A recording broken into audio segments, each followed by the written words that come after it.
मऊ लुसलुशीत जाळीदार ढोकळा बनवण्यासाठी सुरुवातीला एका मिक्सरच्या भांड्यात 1 कप भिजवलेले मूग घेतले.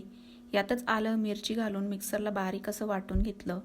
त्यानंतर एका मिक्सिंग बाउलमध्ये काढून तयार मिश्रणामध्ये अर्धा कप दही, अर्धा कप रवा घातला आहे. आता हे सगळं एकजीव करून घेतलं की झाकून एका बाजूला ठेवून दिलं.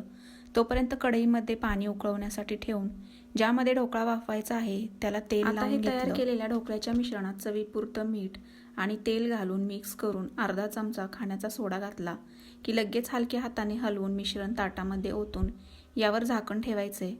त्यानंतर 15 मिनिटांसाठी मध्यम आचेवर ढोकळा वाफवून घेतला. याच्या फोडणीसाठी कढईमध्ये तेल, मोहरी, तीळ, कढीपत्ता घालून खमंग अशी फोडणी करून घेतली. तर दुसरीकडे ढोकळा थंड झाला की कट करून तयार फोडणीमध्ये घातला.